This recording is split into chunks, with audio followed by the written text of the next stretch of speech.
నీకిప్పటి వరకు ఎవ్వరూ చెప్పని కథ ఒకటి చెప్తాను, విను. రాముడు తన అవతారాన్ని చాలించి వైకుంఠానికి వెళ్లే సమయం వస్తుంది. దానికి హనుమంతుడు ఒప్పుకోడని తెలిసి రాముడు తన ఉంగరాన్ని ఒక పుట్టలో పడేస్తాడు. ఆ ఉంగరం కోసం హనుమంతుడు సూక్ష్మ రూపంలోకి మారి ఆ పుట్టలోకి లోతుగా వెళ్ళి పాతాళలోకం చేరుకుంటాడు. ఇంకా ఈ విషయం జైలు దగ్గరికి వెళ్ళలేదు. వెళ్తే నేను ఇంకో సెపరేట్ సెల్లో పెడతా.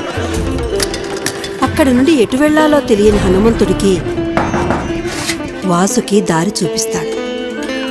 ఇది నీదే అనుకుంటా. ఆ చోటుకి వెళ్లి చూసిన హనుమంతుడు ఆశ్చర్యపోతాడు. ఒక్క ఉంగరం కోసం వెళ్లిన హనుమంతుడికి కుప్పల కొద్ది ఉంగరాలు కనిపిస్తాయి. అక్కడ అన్ని ఉంగరాలు ఎందుకున్నాయి, వాటిలో తన రాముడి ఉంగరం ఏది అని వాసుకిని అడిగితే, కేసు మీరు చదవలేదా సార్? హనుమా, అవన్నీ రాముని ఉంగరాలే. నీకు ఏ రాముడి ఉంగరం కావాలో చెప్పు.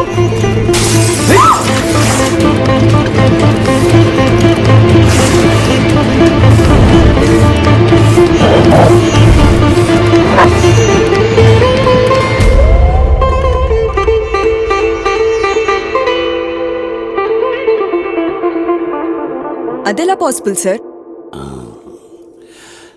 జరగకుండా జరిగినట్టు అనిపించేది ఒకటి ఉంది కదా, ఆ ఎంటీ స్పేసే డేజా vu.